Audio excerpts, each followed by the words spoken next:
नमस्कार, आप देख रहे हैं आवाज अड्डा और आपके साथ मैं हूं विपिन भाई। जब से डोनाल्ड ट्रंप की सत्ता में वापसी हुई है, वो अपने फैसलों से अमेरिका और ग्लोबल कम्युनिटी को झटके पर झटके दे रहे हैं। उनके अमेरिका फर्स्ट का मतलब है टैरिफ वॉर के जरिए निगोशिएशन और प्रवासियों के खिलाफ ऐलान जंग। फिस्कल मैनेजमेंट का मतलब है टैक्स छूट और खर्च में बढ़ोतरी। ट्रंप की विदेश नीति व्यापार और कारोबार में फायदे नुकसान पर आधारित दिखती है। अमेरिका के लिए दोस्त और दुश्मनों की कसौटी बदल रही है और ट्रंप के रिश्तों का नमूना पेश कर रहे हैं खुद एलन मस्क। ट्रंप की इसी छवि और शैली के चलते आज लॉस एंजलिस चल रहा है और साथ ही उठ रहा है ये सुलगता सवाल कि क्या अमेरिका हमेशा के लिए बदल रहा है।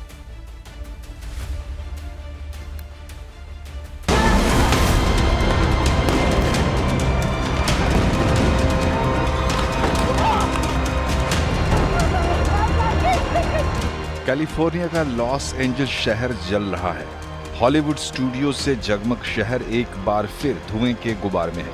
अवैध प्रवासियों के खिलाफ डोनाल्ड ट्रंप सरकार के एक्शन और रिएक्शन ने न सिर्फ लॉस एंजल्स की हवा बदल दी, बल्कि California, Texas, Washington, New York, Pennsylvania और जॉर्जिया के कई शहरों में हंगामा खड़ा कर दिया।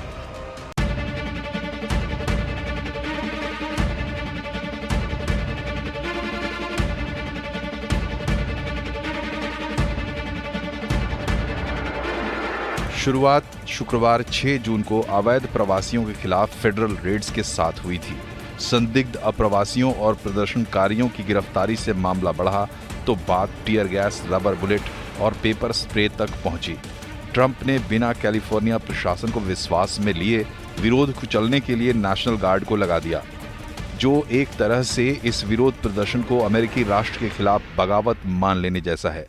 इसके बाद हालात ऐसे बिगड़े कि लॉस एंजलिस में रात का कर्फ्यू लगाना पड़ा। That I have declared a local emergency and issued a curfew for downtown Los Angeles to stop the vandalism, to stop the looting. Many businesses have now been affected by or vandalized. Last night there were 23 businesses that were looted. California एक century state है जहां अप्रवासियों को लेकर स्थानीय सरकार federal कानूनों से बंधी नहीं है। साथ ही विरोध प्रदर्शन के खिलाफ नेशनल गार्ड और मरीन की तैनाती से भी विवाद बढ़ रहा है। ट्रंप के विरोधी इसे ज्यादती मानते हैं, लेकिन ट्रंप कहते हैं कि ये लॉस एंजल्स को क्राइम और गैंग से मुक्ति का अभियान है। Within the span of a few decades, Los Angeles has gone from being one of the cleanest, safest, and most beautiful cities on earth to being a trash heap with entire neighborhoods under the control of transnational gangs and criminal networks. It's horrible what's happened so quickly. As the entire world can now see, uncontrolled migration leads to chaos, dysfunction, and disorder. And you know what? They have it in Europe too. It's happening in many of the countries of Europe. They don't like it when I say it, but I'll say it loudly and clearly. They better do something before it's too late. Very simply, we will liberate Los Angeles and make it free, clean, and safe again. It's happening very quickly.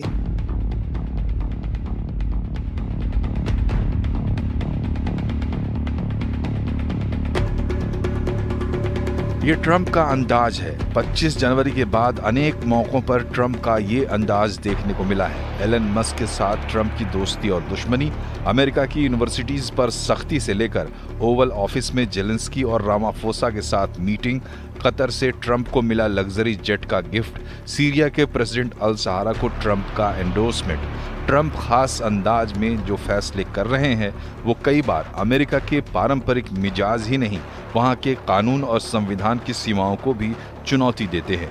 लेकिन अब इन फैसलों की वजह से अमेरिकी अदालतों से लेकर सड़कों तक ट्रंप कहीं ना कहीं घिरते हुए भी दिखाई देते हैं। जियोपॉलिटिक्स में अमेरिका की स्थिति को देखते हुए अब ये सवाल बड़ा होता जा रहा है कि ट्रंप के दौर में अमेरिका में हो रहे बदलावों का लॉन्ग टर्म इम्पैक्ट क्या होगा।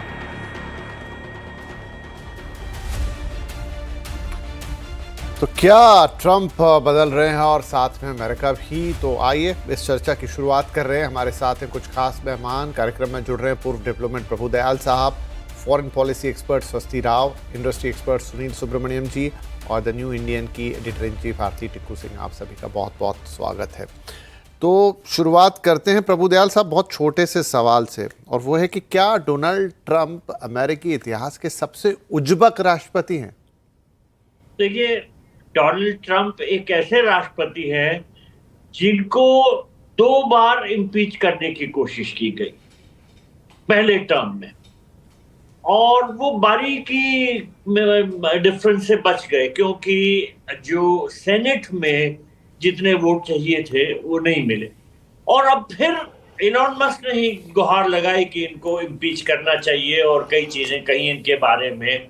तो मेरे विचार में ये बहुत कंट्रोवर्शियल प्रेसिडेंट है। लेकिन देखिए, अमेरिका में मूड ही कैसा है, वहां पर जो ये एक रेडिकल एलिमेंट है, जो ट्रंप के सपोर्टर्स हैं, राइट विंगर्स, वो इस नारे पे चल रहे हैं कि we will make America great again, MAGA make America great again.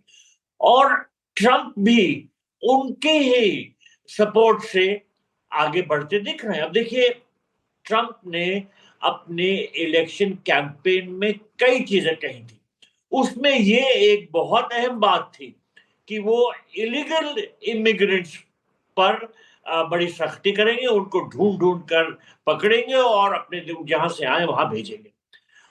अब जो कैलिफोर्निया में, लॉस एंजलिस में टकराव दिख रहा है ट्रंप में और जो वहां की लोकल अथॉरिटीज के बीच में, ये तो होना ही था, क्योंकि कैलिफोर्निया को, जैसा आपने खुद अपने इंट्रोडक्टरी रिमार्क्स में कहा, एक सैंक्चुरी स्टेट कहा जाता है। सैंक्चुरी स्टेट वो जहां पर इमिग्रेंट्स के खिलाफ, इलीगल इमिग्रेंट्स के खिलाफ कार्रवाई नहीं मुमकिन होती है। और वहां की जो अथॉरिटीज हैं कैलिफोर्निया की, उन्होंने लॉज पास की हैं जिससे लोकल अथॉरिटीज फेडरल अथॉरिटीज के साथ नहीं कोऑपरेट करेंगी इलीगल माइग्रेंट्स को पकड़ने में और डिपोर्ट करने में। तो ये ट्रंप साहब का जो ये टर्म है, ये बहुत उथल पुथल कर रहा है। अभी इलॉन मस्क के साथ उनके किस तरह के रिश्ते हुए, पहले इतनी दोस्ती और अब बिल्कुल दुश्मनी पे आ गए थे, अब फिर दोस्ती के इम्कान आ रहे हैं। लेकिन देखिए, एक बार दूध फट जाए तो दोबारा दूध नहीं बन पाता है, उसका पनीर बना ले, कुछ कर ले। लेकिन जो ट्रंप की और इलॉन मस्क की दोस्ती थी, वो अब वापस नहीं आ सकती। इसी तरह से जो इंटरनेशनल रिलेशन में भी ट्रंप पॉलिसीज फॉलो कर रहे हैं, वो बिल्कुल ट्रांजैक्शनल है। वो बस किस तरह से देखते हैं कि वो प्रेशर डालें दूसरी कंट्रीज पे, और उनका अगर फायदा हो सकता है अपना, तो क्यों ना करें वो। इनकी ये पॉलिसी है। तो हमें भारत में भी ये समझना चाहिए कि ट्रंप जो है किसी के दोस्त नहीं है, ये सिर्फ अपना इंटरेस्ट देखते हैं, खास तौर पे डोनाल्ड ट्रंप का पर्सनल इंटरेस्ट। और इसी वजह से आप ये देखेंगे कि पाकिस्तान के साथ इनकी दोस्ती हो रही है। ट्रंप की एक बिटकॉइन कंपनी है जो क्रिप्टो करेंसी में डील करती है। अब उनके उस कंपनी का पाकिस्तान के साथ कुछ एग्रीमेंट हो गया है और वो पाकिस्तान में प्रवेश कर रही है, और पाकिस्तान भी वो सोच रहा है कि इस कंपनी के थ्रू शायद वो अमेरिका के साथ अच्छे रिश्ते बना। ऐसा हो रही है। अब असीम मुनीर को वहां पर जो नेशनल एक फोर्सेस की परेड है उसमें इनवाइट किया गया है। तो ये साफ बिल्कुल। तो दयाल साहब आप सही कह रहे हैं, मतलब आप फहरिस्त गिनाते चले जाएंगे और वो हमें लगता जाएगा कि ये क्या, ये क्या, ये क्या, ये क्या। स्वस्ति, क्या जैसे दयाल साहब कह रहे थे कि उनकी यही पॉलिसी है, अब इसका अगला सवाल कि उनकी कोई पॉलिसी है भी कि नहीं, वो या उठते हैं और जो उनके मन में आता है वो बोल देते हैं, उसे आप पॉलिसी समझ लीजिए? जी, देखिए ऐसा है कि नहीं, मैं सहमत हूँ इस बात से। मैंने खुद अपने लेखों में कई बार इसको कहा है कि डोनाल्ड ट्रंप के पास जो स्ट्रेटेजिक कैकोफनी है, मैंने उसको एक कैकोफनस, बेसिकली इसका मतलब यह है कि उसमें कोहेरेंस नहीं है, कॉन्सोनेंस नहीं है, कंसिस्टेंसी नहीं है। जितनी भी उनके ये वाले जो एक्शंस हैं, ये जो एक्शंस हैं उनके, ये पूरी तरह मागा के लिए और उनके वोट बैंक्स के लिए जनरली रहते हैं। और जहां तक ट्रंप और एलॉन मस्क की बात है, देखिए इसमें दो चीजें हैं। एलॉन मस्क ने भी काफी सेंटिमेंटल और इमोशनल तरीके से अपने फॉल आउट को डिस्क्राइब किया। हमें दिखा कि उनके पास ही पॉलिटिकल मैच्योरिटी नहीं है। शायद उनको दुख इस बात का था कि उन्होंने इतने अपना इतना नुकसान कर दिया डोज के चक्कर में, और ना उनको माया मिली ना राम।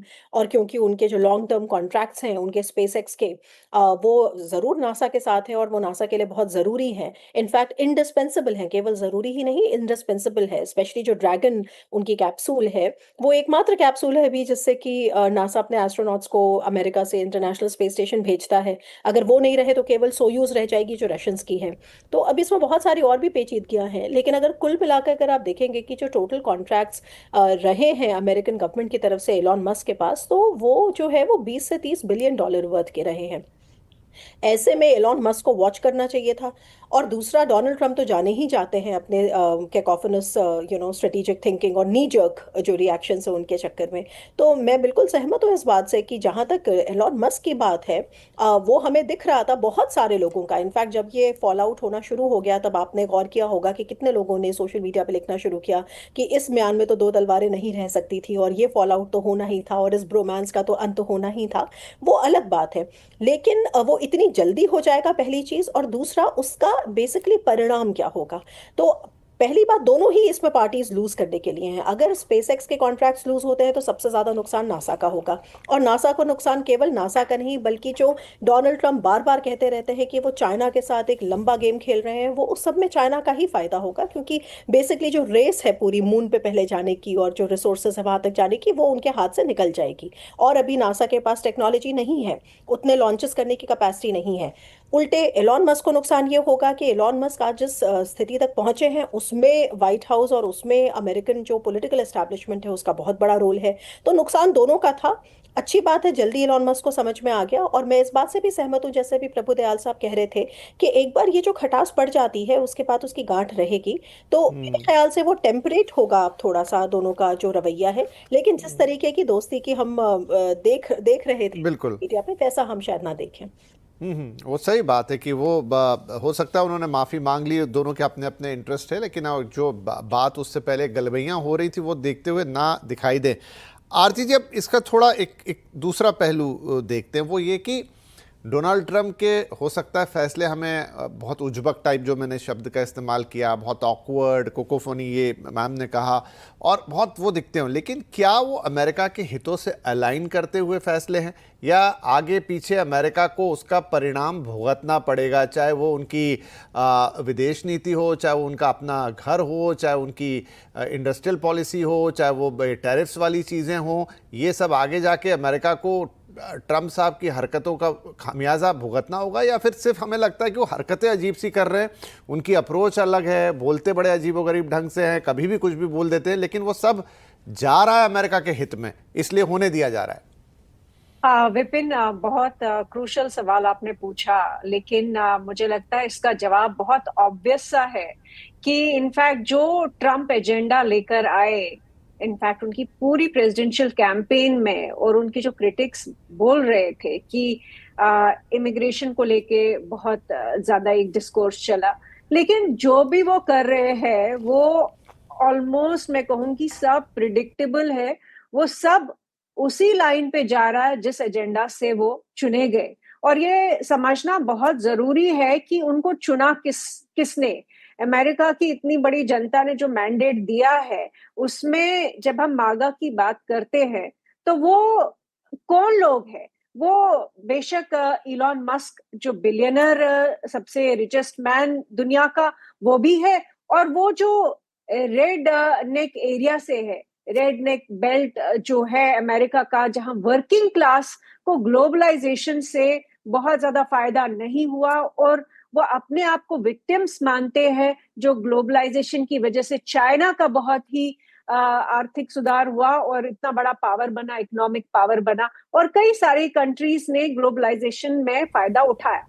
तो आज की डेट में अगर हमको ये बातें चुभ रही है, मुझे नहीं लगता है कि हमें चुभनी चाहिए, क्योंकि डोनाल्ड ट्रंप की जो पॉलिसीज है वो बहुत क्लियरली स्पेल्ड आउट थी।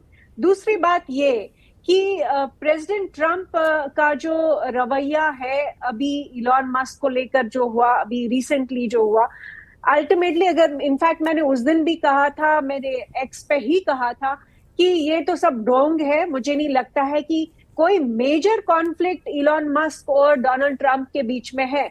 अगर होता, इतनी बड़ी बात कह दी थी इलॉन मस्क ने, इतनी बड़ी बात कही थी, कोई छोटी बात नहीं कही थी। उसके बावजूद जो है उनके बीच में रिकंसिलिएशन हो जाता है, वो अपोलोजाइज करते हैं इलॉन मस्क, और एज इफ कि कुछ हुआ ही नहीं। ये मतलब आप सोचिए कि यहाँ पे अदानी प्राइम मिनिस्टर मोदी के बारे में कुछ कहे, अंबानी कुछ कहे, और क्या वो एक्सेप्टेबल होगा ओवरऑल, ना कि सिर्फ सरकार को या जनता को भी। तो उस तरह का एक जो मेजर झटका लग रहा था लोगों को, मुझे साफ दिखाई दिया कि ये इसके पीछे कोई और कहानी है, ये जनता को जो दिखाया जा रहा है वो कुछ और है।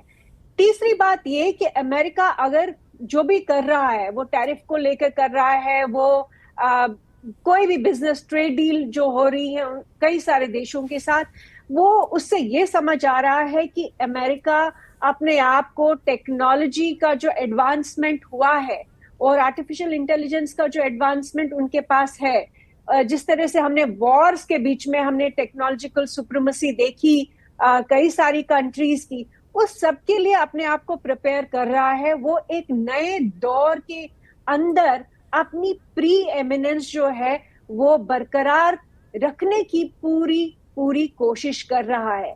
तो ये कोई ये कहे कि अमेरिका बदल रहा है, देखिए मैं इस बात में बिल्कुल एग्री नहीं करती। अमेरिका जो है as a super power, cold war के बाद, यूएसएसआर के डिसइंटीग्रेशन के बाद, यूनिपोलर वर्ल्ड में अमेरिका यही करता आ रहा है।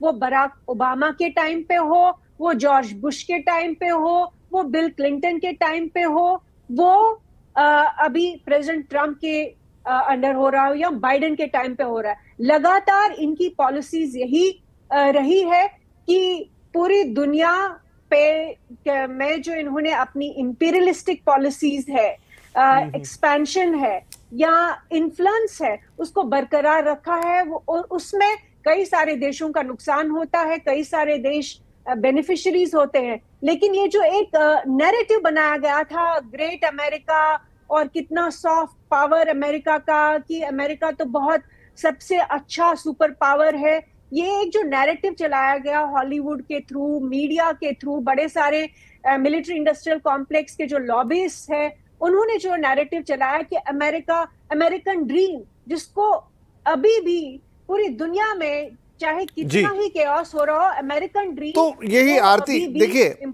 मैं बहुत सारी चीजों में तो आपसे एग्री कर जाऊंगा कि सही बात है, अमेरिका एक सॉफ्ट इंपीरियलिस्टिक पावर है, वो भी विस्तारवाद है, उसने भी अलग अलग तरीकों से बहुत सारी जगहों पर अपना कंट्रोल किया हुआ है, लेकिन वो कंट्रोल इतना स्मूथ था कि लोगों को शायद चुभता नहीं था। अभी अंतर ये आ गया है कि वो कंट्रोल चुभने सामने हो रहा है, एक तो सामने हो रहा है, दूसरा चुभने भी लगा है। मान लीजिए यूनिवर्सिटी वाली चीजें ही हैं कि पहले लोग जाते थे, रहते थे, काम करते थे, ऐसी तलवारें नहीं लटकती थी कि लोग अपनी डिलीवरीज पहले कराने लग जाएं, ऑल ऑफ सडन उनको चिंता हो जाए कि मेरा बच्चा 3 महीने पहले पैदा कर दो क्योंकि पता नहीं है कौन सा नियम कब बदल देगा।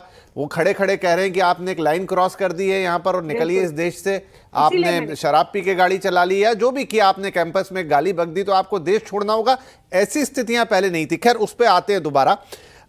एक जो मागा वाली पूरी एक बातचीत है सुनील सर, क्योंकि ये पूरा अर्थव्यवस्था से जुड़ा हुआ है, तो इनके पहले के भी 5 साल गए, अभी तो चलिए दूसरा टर्म की शुरुआत हुई है, तो ये जो रेटोरिक इन्होंने तैयार किया कि अमेरिका को फिर से मतलब वर्ल्ड का इकोनॉमिक सुपर पावर बनाना है, तो ठीक है, उसकी परिस्थितियां पहले के मुकाबले तो हर देश के साथ होता है कि एक कंट्री है जो कि अपने प्रोडक्शन के पीक पर है, अपनी इकोनॉमी के पीक पर है, तो वहाँ स्टैग्नेशन आएगा। वो सारे डेवलप्ड कंट्री है, सबके साथ ऐसा होता है। उसके मुकाबले भारत, चीन आपको बढ़ते हुए दिखेंगे या उस तरह के दूसरे देश। लेकिन क्या वो सच में इतना बड़ा रेटोरिक है कि बहुत डूब गया अमेरिका और लाइए उसको फिर से हम महान बनाते हैं, उसकी सारी एक एक पैसा मैं बचाऊंगा, $1000 यहाँ से बचा लूंगा, $10,000, वो यही कहते रहते हैं अपनी हर चीज में, जैसे कि अमेरिका के पास पैसों की कमी पड़ गई है और उनको तो चिंदी चिंदी बचानी है।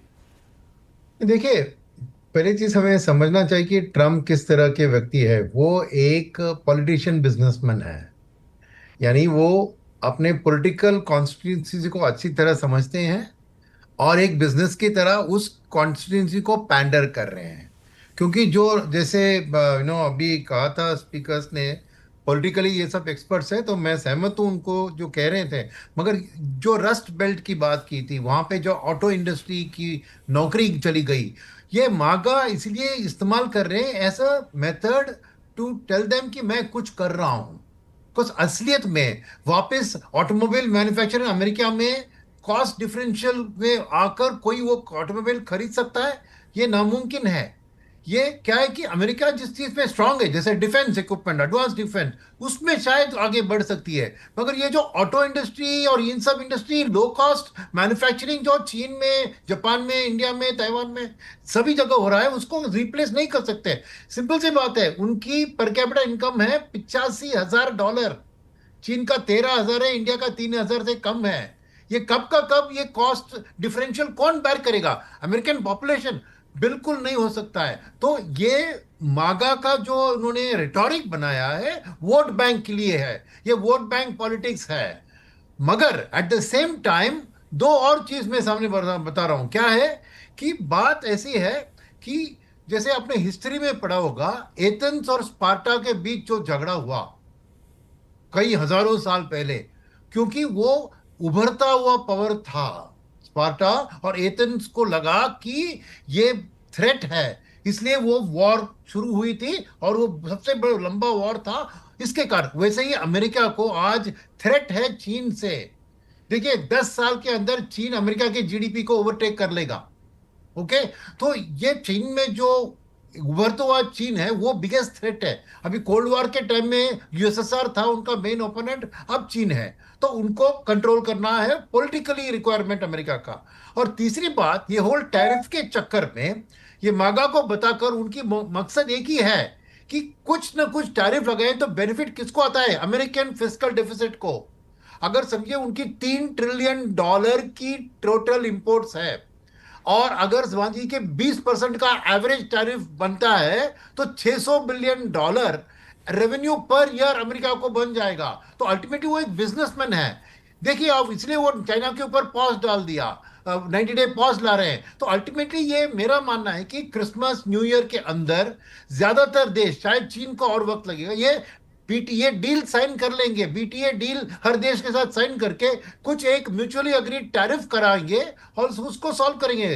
तो वो बात अलग है। मगर क्या मांगा अमेरिका में मैन्युफैक्चरिंग वापस आना, वो बहुत लंबी दौर की कहानी है, वक्त लगेगा। बट तब तक इसकी वोट बैंक को उनको कायम रखना है। अब कैलिफोर्निया की बात उठी ना, याद रखिए कैलिफोर्निया ने बार बार डेमोक्रेट्स को ही जितवाया है। कैलिफोर्निया स्टेट में कमला हैरिस जीती, हिलरी क्लिंटन जीती, ट्रंप कभी कैलिफोर्निया नहीं जीत सकते थे। और क्योंकि उधर जैसे कहा 9 लाख इमिग्रेंट्स है, बिना इलीगल इमिग्रेंट्स है, तो वो एक प्रो स्टेट है, इसलिए वो उसको कैलिफोर्निया में वोट जाए उसकी कोई फिक्र नहीं है, कोई फर्क नहीं पड़ता। उसकी रस्ट बेल्ट, मिशिगन, इंडियाना, जो मिडिल लेवल स्टेट्स है, वहां पे जो रिटोरिक ये बता रहे, अभी भी आपने बताया ना स्पीच ट्रंप का, वो बता रहे थे कि कैलिफोर्निया ने बहुत खराब चीजों में उसको मारूंगा। तो बाकी उसके जो सपोर्टिंग स्टेट्स है वहां पे शायद उनकी सपोर्ट बन रही है। तो ये बात क्लियरली आप याद रखिए कि अल्टीमेटली ट्रंप क्लियरली एक पॉलिटिकल बिजनेसमैन है।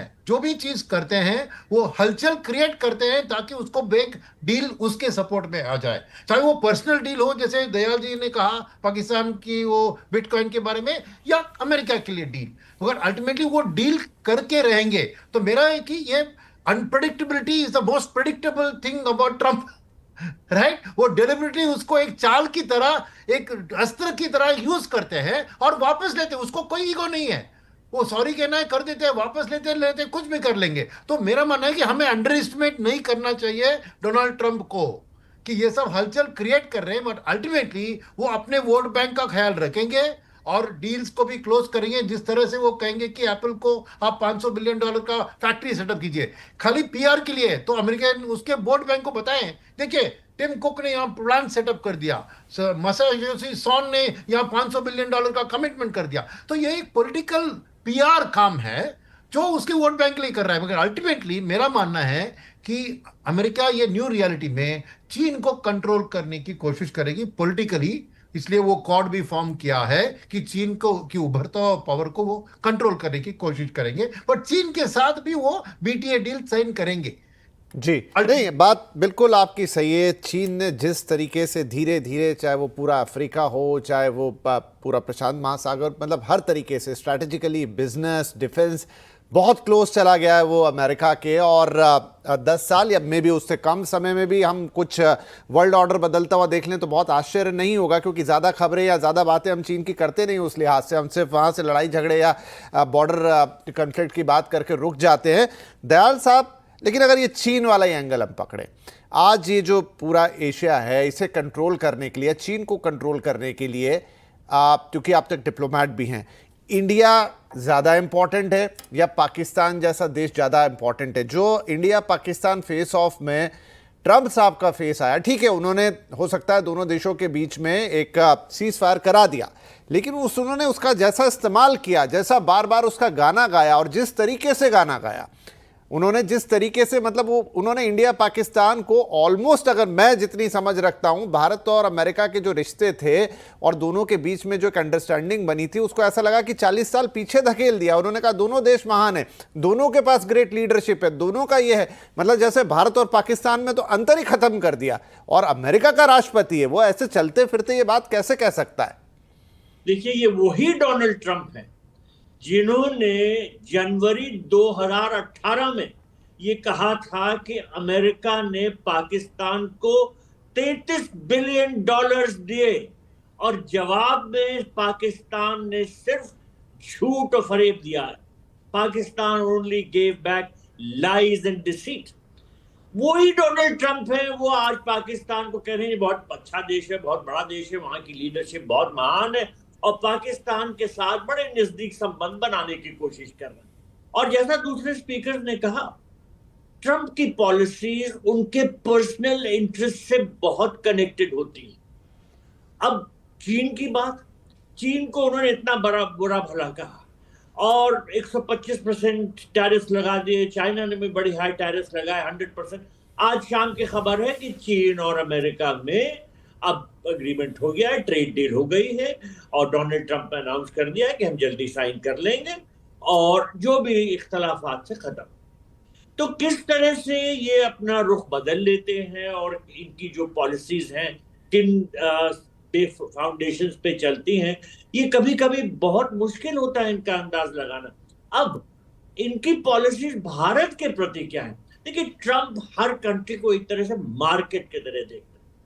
भारत को ट्रंप ने हमेशा एक डिफेंस मार्केट के तौर पर देखा है।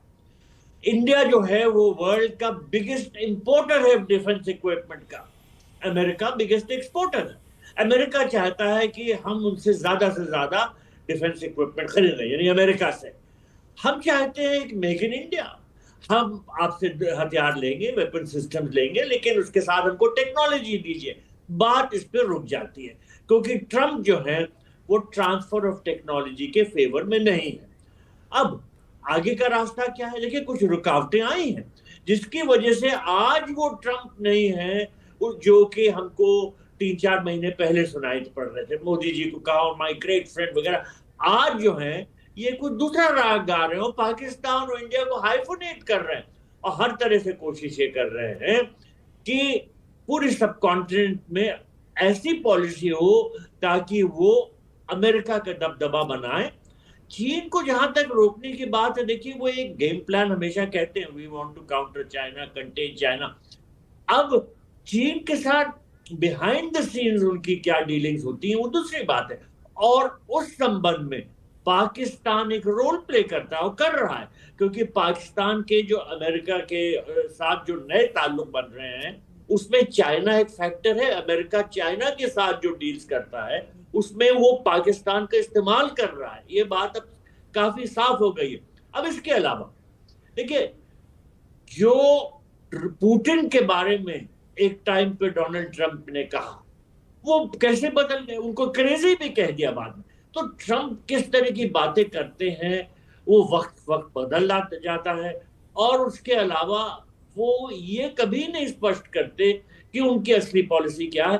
हमको अंदाजा लगाना पड़ता, हमको एनालिसिस करनी पड़ती, और जैसा दूसरे स्पीकर्स ने कहा, हमको बड़ा सतर्क रहना पड़ेगा डोनाल्ड ट्रंप के एडमिनिस्ट्रेशन के साथ, क्योंकि वो ऐसी पॉलिसीज बनाएंगे जिनसे शायद हमको नुकसान हो सकता है, वो हमारे हित में नहीं। और ये सडन चेंज देखिए, एक तरफ तो वो इतनी मतलब ये थोड़ा अनएक्सपेक्टेड सबके लिए रहा होगा, शायद हमारी सरकार के लिए भी रहा होगा, द वे डोनाल्ड ट्रंप या उनके एडमिनिस्ट्रेशन ने बिहेव किया पाकिस्तान के साथ, जो भी फेस ऑफ हुआ, फिर अचानक से एक दिन किसी दिन हो सकता है जैसे अभी सुब्रमण्यम साहब कह रहे थे कि वो कह देते हैं कि अरे टिम कुक साहब आप भारत में फैक्ट्री ना लगाएं, मैं तो नहीं चाहता हूं। हो सकता है वो वहां अपने देश में सुनाने के लिए कह रहे हो, टिम कुक यहां फैक्ट्री लगा भी देंगे, कोई उनकी बात नहीं सुनने वाले।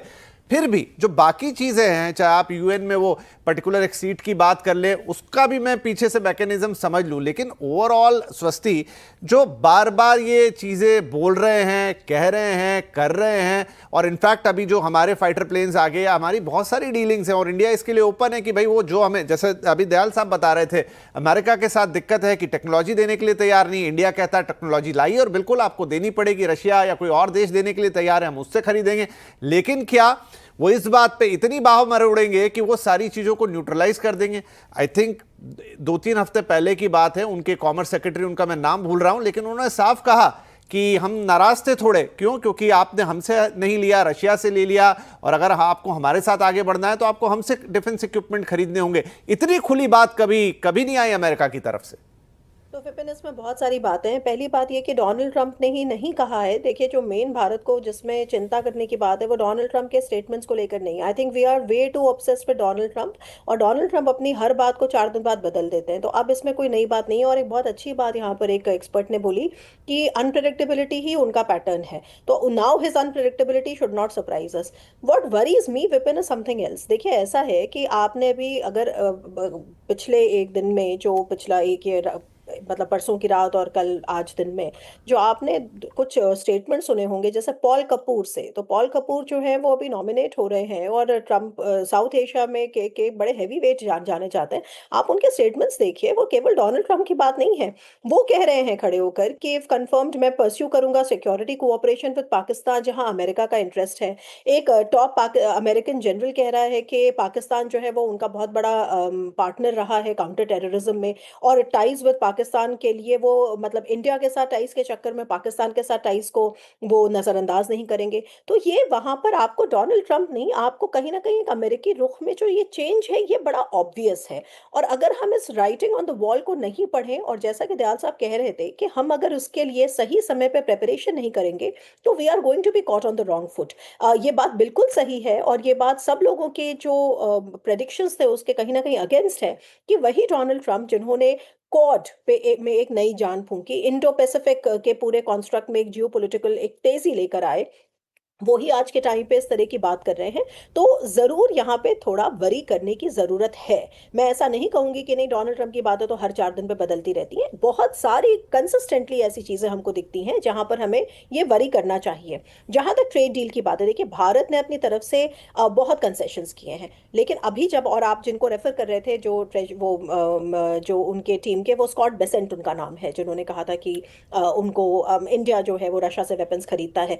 तो ये जो आप बात कर रहे थे उसके संदर्भ में मैं बता रही हूँ। और टिपिकली जहां तक ट्रेड डील वगैरह की बात है, देखिए हम ऑलरेडी कन्वे कर चुके हैं ये यूएस एडमिनिस्ट्रेशन को कि हम कैसे इस ट्रेड सरप्लस को कम करेंगे, किस प्रकार हम और खरीदारी करेंगे। हम मिलिट्री भी इक्विपमेंट उनसे खरीद रहे हैं, लेकिन कुछ चीजें हैं जहां पर हमारे लिए भी एक तरह का एक सिचुएशन डिफिकल्ट हो जाती है। वो इसलिए नहीं कि हमको सप्लाई कौन कर रहा है। देखिए, कई बार जब हम डिफेंस इक्विपमेंट के एक्विजिशन की बात करते हैं तो वो ऐसा लगता है कि एक बाजार है और बाजार में से हम कुछ कुछ सामान कहीं कहीं से खरीद लें, और ताकि हम एक बैलेंस तरीके से काम चलाएं। और ये भी कई बार दिया जाता है लॉजिक कि हम अगर डाइवर्सिफाइड रखेंगे तो एक ने नहीं दिया तो दूसरा दे देगा। देखिए, जिस तरह से और जिस डायरेक्शन में फ्यूचर वॉरफेयर जा रहा है, ये टेक्नोलॉजिकल इनोवेशन की बात है, और टेक्नोलॉजिकल इनोवेशन इस बात के लिए हमें फोर्स करता है, बाध्य करता है कि हमारी इंटरऑपरेबिलिटी परफेक्ट हो। तो यहाँ पे केवल ये बात नहीं है कि हमें रशिया ने नहीं दिया तो फ्रांस दे देगा, फ्रांस नहीं देगा तो रशिया या अमेरिका दे देगा। जितने तरीके के हम इस तरह के नाना प्रकार के व्यंजन सजा के रखेंगे अपनी आर्टिलरी में, मतलब अपने आर्सेनल में, आई एम सॉरी, उतनी ज्यादा इंटरऑपरेबिलिटी को लेकर हमें कठिनाई होगी। क्योंकि जो टेक्नोलॉजी अब आएगी 10 साल में, वो टेक्नोलॉजी अभी नहीं थी, तो हमारा काम आराम से चल रहा था। तो इसलिए हमको इन चीजों के बारे में और सघन रूप से विचार करना पड़ेगा। आई एम श्योर हो भी रहा होगा, बिहाइंड क्लोज डोर्स हो रहा होगा। और लास्टली बस मैं एक बात ये बोलूंगी कि डोनाल्ड ट्रंप का जो एरा है, मैं सहमत हूं इस बात से कि अमेरिका इंडिया का इंपॉर्टेंट स्ट्रेटेजिक पार्टनर है। सबसे इंपॉर्टेंट स्ट्रेटेजिक पार्टनर अभी फिलहाल है कि नहीं, मैं इसमें अब अपने विचारों को लेकर उस तरह से लिबरल नहीं हूं जैसा कि मैं कुछ महीने पहले तक थी। लेकिन जहां तक पाकिस्तान की बात है, हमें थोड़ा स्ट्रेटेजिक पेशेंस दिखाना चाहिए और देखना चाहिए कि टेक्निकल एस्पेक्ट्स में पॉलिसी जो डोमेन्स है वहां पे क्या चेंज आ रहा है। क्योंकि अगर आप केवल कथन और बयान और स्टेटमेंट्स की बात करेंगे तो आप कैसे बात कर सकते हैं? क्यों तो वो आए दिन कुछ ना कुछ ऐसा बोलते रहते हैं जिसका कोई सर पैर नहीं निकलता, या फिर जो सर पैर निकलता है वो इतना चिंताजनक होता है कि we can not keep losing our sleep over it. So I would say कि जो लिटमस टेस्ट है वो पॉलिसी चेंजेस में देखना चाहिए हमको, जब वो आएंगे और जब आएंगे तो कैसे होंगे। इसीलिए सबसे पहले मैं इस अर्ली हार्वेस्ट ट्रेड एग्रीमेंट के डिटेल्स को देखना चाहती हूँ कि अमेरिका किस हद तक हमें अगर बाध्य करता है कि हम अपने एग्रीकल्चर और डेयरी और इन चीज़ों को हम ओपन करें, जिसके लिए प्रेशर है अब उनकी तरफ से। तो इन चीज़ों को देखकर मैं एक बेहतर तरीके से इसको आर्ग्यू कर सकती हूँ कि एग्जैक्टली चेंज किस लेवल पे हो रहा है, वरना इस वक्त तो बहुत सारी बातें हवा में दिखाई पड़ती हैं। वो खुद बाहर निकल गए WTO से और उन्होंने खुद को बाहर निकाल दिया वर्ल्ड हेल्थ ऑर्गेनाइजेशन से, इस तरह की चीज़, लेकिन वो बाकी दुनिया से एक्सपेक्ट कर रहे। खैर वो लंबी और दूसरी बहस चली जाएगी। तो आरती जी, ये सारी चीज़ों में अब हम कैसे समझें अमेरिका और भारत के रिलेशनशिप को? चलिए ट्रंप को समझें और ट्रंप से अमेरिका को समझें कि सिर्फ ट्रंप नहीं है जो ऐसा बदल रहे हैं, ये पूरा अमेरिका ही बदल रहा है। जैसा अभी स्वस्ति भी कह रही कि शायद 4 महीने पहले हम सब बात कर रहे होते तो शायद ये हम ऐसी बात नहीं कर रहे होते। टू एन एक्सटेंट हम सबके लिए एक सरप्राइज है। तो क्या इसको आते हुए हमने नहीं देखा, या ये सिर्फ एक ट्रंप है इसलिए है, बाद में ठीक हो जाएगा? अमेरिका हमारा बहुत बड़ा स्ट्रैटेजिक पार्टनर है। अभी कुछ सामरिक बिंदुओं पर भी स्वस्ति ने बात बोली। अगेन वो टेक्निकल पॉइंट है, उसकी बहस में जाएंगे तो लंबा पड़ेगा कि अगर आपको एक ही तरह की डिफेंस टेक्नोलॉजी चाहिए, वरना आपका एक विमान अलग है, दूसरा विमान अलग है, तीसरा तीसरे देश का है, तो वो स्ट्रैटेजिकल वॉरफेयर में उसके इश्यूज होते हैं। तो क्या करें हम, कैसे समझें, और कैसे अब अमेरिका जो कि इतना बड़ा पार्टनर है, वो उसने शायद हमारे ऊपर एक प्रश्न चिन्ह सा लगाया कि हम समझ नहीं पा रहे हैं कि वो चाह क्या रहे हैं। विपिन, मालूम नहीं कि आपको क्यों आश्चर्य हो रहा है। मुझे लगता है कि काफी समय से इनफैक्ट इंडिया यूएस रिलेशंस पे एक क्वेश्चन मार्क बन ही रहा था। इनफैक्ट बाइडेन एडमिनिस्ट्रेशन के समय से ही हमने वो चेंजेस जो अभी हमको बहुत ज्यादा चुभ रही है, हमने वो चेंजेस ऑलरेडी बाइडेन एडमिनिस्ट्रेशन के अंडर देखी। खालिस्तान का इशू पे जिस तरह से उन्होंने इतना बड़ा स्टेप उठाया कि हमारे नेशनल सिक्योरिटी एडवाइजर का नाम एक केस में आया, और उसमें वो सिर्फ वहीं तक नहीं रुके, लगातार प्रेशर बनाते रहे। कनाडा ने प्रेशर बनाया, फाइव आइज ने प्रेशर बनाया, और हमने देखा कि बाइडेन एडमिनिस्ट्रेशन के टाइम पर ही हमारे उनके रिलेशनशिप में एक तनाव आ गया था। अब रही बात कि आश्चर्य आपको क्यों हो रहा है कि यूएस कर क्या रहा है। यूएस इनफैक्ट पिछले, जैसा मैंने पहले भी बोला कि पिछले 10 साल में ये डिस्कोर्स, इनफैक्ट पब्लिक डिस्कोर्स है, ये कोई छुपा नहीं है, सीक्रेट नहीं है कि यूएस लगातार जो है टेक्नोलॉजिकल डेवलपमेंट और एडवांसमेंट जो हुई है एआई में, जो सोशल मीडिया तो एक बहुत छोटा अंश है उसका। इलॉन मस्क एक्स को, ये सोचने वाली बात है, लोगों को आश्चर्य हुआ कि इतने बिलियंस ऑफ डॉलर्स उसने एक्स पे क्यों खर्चे। ये कहीं ना कहीं दिखाता है कि हम या तो कॉम्प्रिहेंड नहीं कर पा रहे हैं कि अमेरिका में जो चेंज आया है पिछले 10-15 साल में टेक्नोलॉजी की वजह से, एआई की वजह से, जिसकी वजह से ऑटोमेशन, जब हम लगातार बात कर रहे हैं कि ऑटोमेटेड हो रही है सारी इंडस्ट्रीज, जॉब्स। इनफैक्ट मेरे पैनलिस्ट ने इनफैक्ट एक इम्पोर्टेंट बात कही कि कई सारी जॉब्स जो है, फॉर एग्जांपल एग्रीकल्चर में, मैन्युफैक्चरिंग में, या कई सारी अलग इंडस्ट्रीज में वो जॉब्स वापस नहीं आएंगी जो चाइना को चली गई थी। कई सारे लोगों का इनफैक्ट ये सही मानना है कि जो ट्रम्प की कंस्टिट्यूएंसी है वो भी कहीं ना कहीं थोड़ी बहुत डिनायल में है कि उनको वो सारी नौकरियां वापस मिलने वाली है। वो नहीं होने वाला। लेकिन क्या होने वाला है? ये होने वाला है कि एआई और टेक्नोलॉजी की वजह से नई जॉब जो क्रिएट हो रही है, उनके लिए जो स्किल्ड लेबर है वो अलग ही टाइप का होगा। वो लोग जिन्होंने ग्लोबलाइजेशन में चाइना को जॉब चली गई या बाकी दुनिया को जॉब चली गई, जिसमें उनका नुकसान हो गया, वो हो गया है, that is over, that's done. उस पे पॉलिटिक्स की जा सकती है, उस पे डोनाल्ड ट्रंप मागा मूवमेंट के लीडर बन सकते हैं, उस पे वो पावर में आ सकते हैं। लेकिन जो अभी हो रहा है वो ये है कि अमेरिका का जो ओवरऑल स्ट्रक्चर है, इंस्टीट्यूशनल स्ट्रक्चर्स जो एक एरा के लिए सूटेबल थे, इकोनॉमिक जब हम इकोनॉमिक लिबरलाइजेशन की बात करते हैं, ग्लोबलाइजेशन की बात करते हैं, फ्री ट्रेड की बात करते हैं, जिसमें टेक्नोलॉजी जो है अलग किस्म की थी और अभी जो आ रही है वो अलग किस्म की है। तो ये दोनों में एक डिफरेंस है और वही जो डिफरेंशियल की हम लगातार बात करते हैं, उसी की वजह से यूएस इंडिया रिलेशनशिप में भी तनाव होगा। जैसा कि यूएस और चाइना के बीच में भी तनाव है, बाकी दुनिया के बीच में भी तनाव है। डोनाल्ड ट्रंप सिंबलाइज कर रहे हैं उस डिफरेंशियल को, जो एक ट्रांसफॉर्मेशन हुआ है अमेरिका की इंडस्ट्रीज में। चूंकि अब सबसे ज्यादा, इनफैक्ट अगर देखा जाए, सबसे बड़ा यूएसपी उनका टेक्नोलॉजी है, सबसे बड़ा यूएसपी उनका एआई है, और उसमें वो चाइना को अपना कोर कॉम्पिटिटर मानते हैं, राइवल मानते हैं। लेकिन ट्रंप की अगर आप देखें, जितनी भी टैक्टिक्स देखें, वो चाइना को लेकर हो, वो बाकी दुनिया को लेकर हो, पाकिस्तान की भी मैं बात करूंगी, उनके टैक्टिक्स जो है वो बिल्कुल सबके सामने है कि वो एक मैक्सिमलिस्ट पोजीशन लेते हैं और फिर वो नेगोशिएट करते हैं जब दूसरी पार्टी को लगता है कि रिस्क या स्टेक्स जो है बहुत ज्यादा है चाइना के लिए भी। अब चाइना के साथ अगर उनका एग्रीमेंट हो रहा है तो चाइना ने भी रिकैलिब्रेट की है अपनी कई पोजीशंस और वो ट्रेड डील उनके साथ करेंगे। वैसे ही पाकिस्तान की बात है, जब हम कहते हैं कि डोनाल्ड ट्रंप पाकिस्तान के अगेंस्ट बोलते थे, बिल्कुल बोलते थे, वो तो कई सारे प्रेसिडेंट्स बोलते आ रहे हैं यूएस के, लेकिन साथ ही साथ हमें ये भी मालूम है कि वो बिल क्लिंटन हो या बराक ओबामा हो या जॉर्ज बुश हो, बेशक कि वो पाकिस्तान को एपिसेंटर ऑफ टेरर मानते थे, लेकिन साथ ही साथ में वो पाकिस्तान के साथ लगातार कोलैबोरेट करते रहे। वो अफगानिस्तान का इशू हो, वो ईरान का इशू हो, वो इंडिया का इशू हो, इनफैक्ट बहुत लंबे समय तक अफगानिस्तान, पाकिस्तान, इंडिया जो है वो हाइफिनेटेड था। और अगर हमको लगता है कि अचानक से जो है वो इररेलेवेंट हो जाएगा पाकिस्तान, तो मुझे लगता है हम लोग भी बहुत भूल कर चुके हैं, डिल्यूशनल हो गए। इररेलेवेंट तो नहीं होगा, लेकिन अब वो हमें प्रोपेगेंडा के विक्टिम्स है।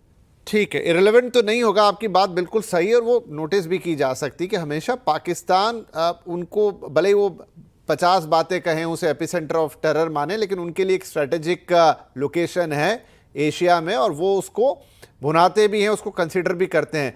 लेकिन उसको इक्वेट करने जैसी सिचुएशन शायद मैंने भी पहली बार देखी है पिछले 15-20 सालों में, जहां वो इस लेवल पे जाके, वो हो सकता है डोनाल्ड ट्रंप का अपना एक तरीका है या कोई उनकी अपनी सोच है कि वो जाके चीज़ों को इक्वेट ही कर दें, या जैसा आपने थोड़ी देर पहले कहा था कि उन्होंने ओपन कर दिया कि जाओ मैं तो यही बोलूँगा, आप क्या कर सकते हो करो। पर आपने जो एक नया एंगल दिया यहाँ पे कि टेक्नोलॉजी बदल गई है, उनका सोशल मीडिया, उनका एआई, क्या वो उस कड़ी का हिस्सा है जो अभी हमें शायद उतनी साफ नहीं दिखाई दे रही, वहाँ से वो पूरा टर्न अराउंड देख रहे हैं। हालांकि उसमें मुझे लगता है इंडिया अब भी सोशल मीडिया में, तो अगर मैं बात करूं तो उनकी जो तमाम मेटा से लेकर गूगल और YouTube and all those things, उसका तो सबसे बड़ा मार्केट हिंदुस्तान है, चीन तो चलने नहीं देता, दूसरे और देश बहुत छोटे हैं इन टर्म्स ऑफ पॉपुलेशन, सबसे बड़ा मार्केट तो इंडिया ही है। तो ये कुछ और इकोनॉमिक्स है। एक छोटा ब्रेक ले रहे हैं, ब्रेक के बाद सुब्रमण्यम साहब हमें वो इकोनॉमिक्स समझाएंगे कि जो आरती मैम ने जो बात कही है वो इकोनॉमिक्स कैसे काम करेंगे, क्या वही तो धुरी नहीं है जो हमें अभी उतनी साफ नहीं दिख रही, लेकिन आगे चल के जैसे जैसे धुंध हटेगी तो लगेगा यही सब कुछ है। छोटा ब्रेक, ब्रेक के बाद बातचीत आगे बढ़ाते हैं।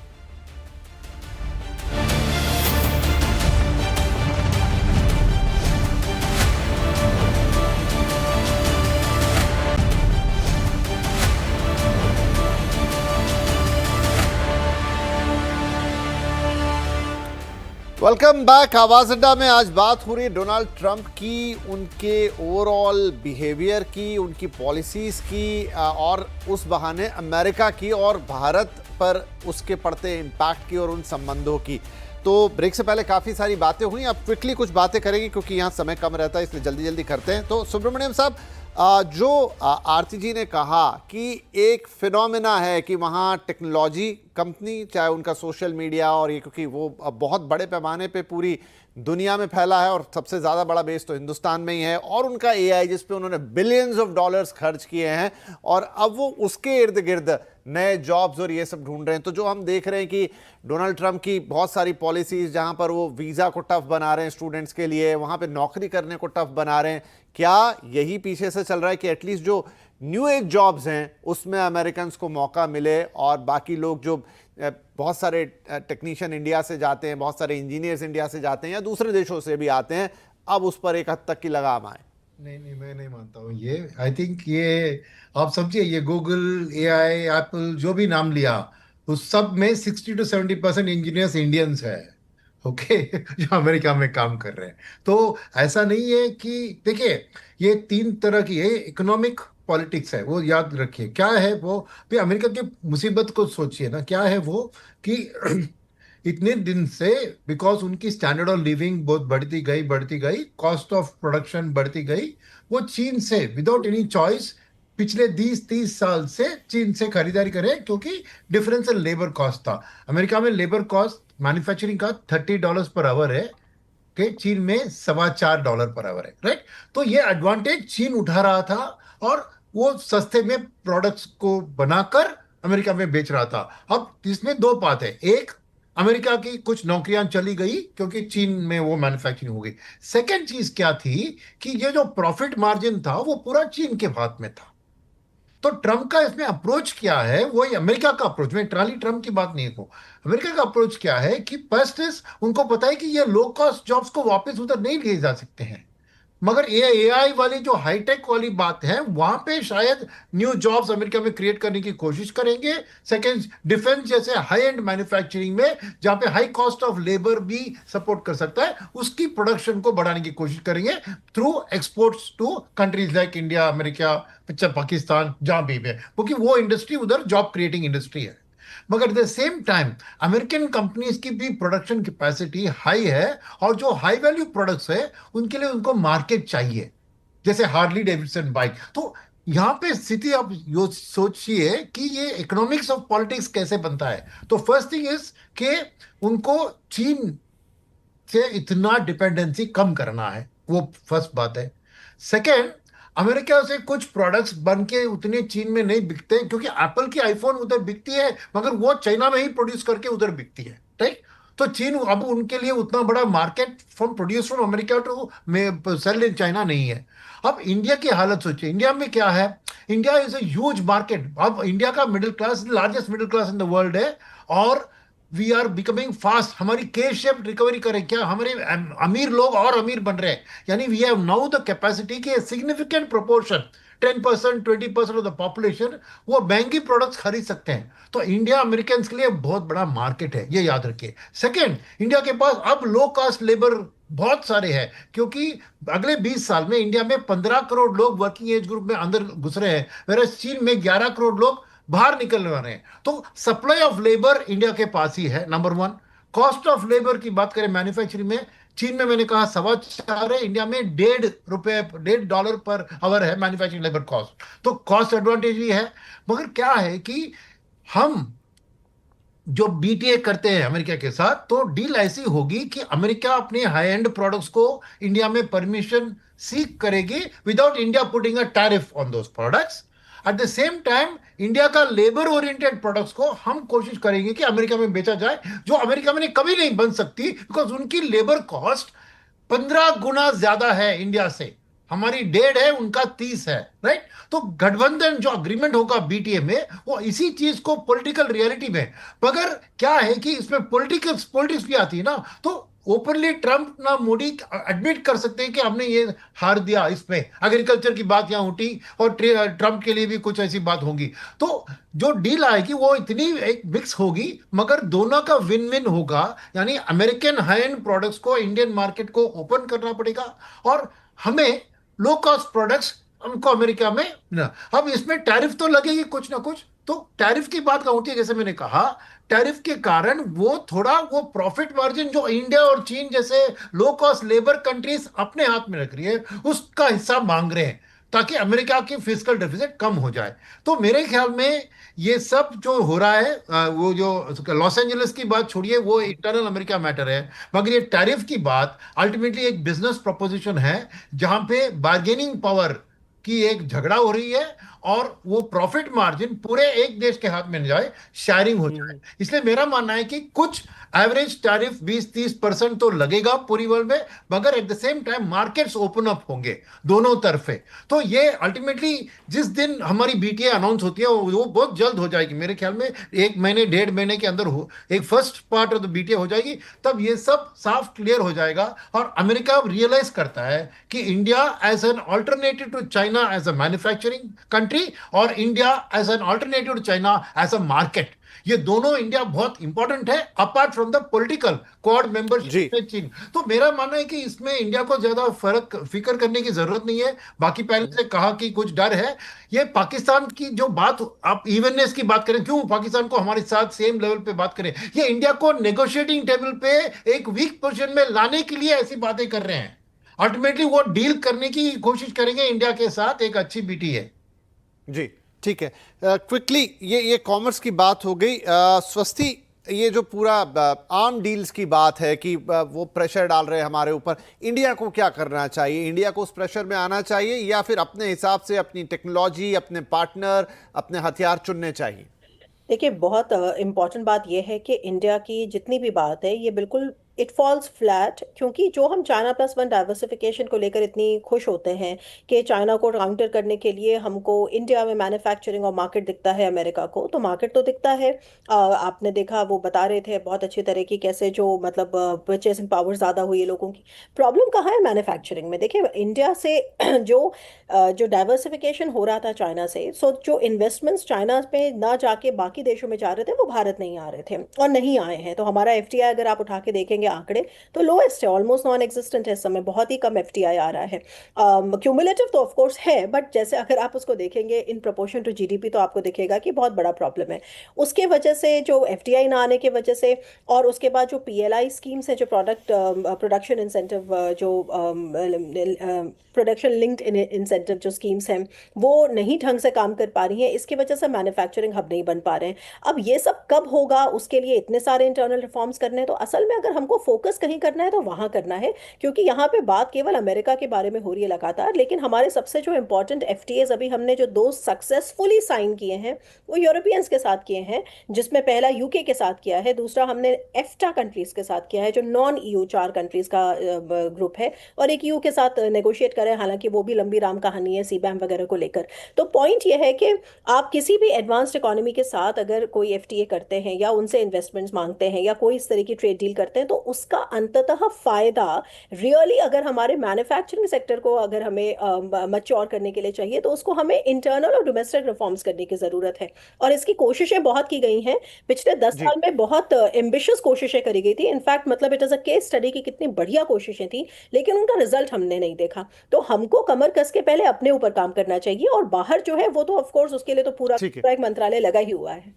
ठीक है दयाल साहब, क्विकली आपसे कि हमारी भारत और अमेरिका की जो विदेश नीति है उसमें किसी प्रकार के चेंजेस की जरूरत है?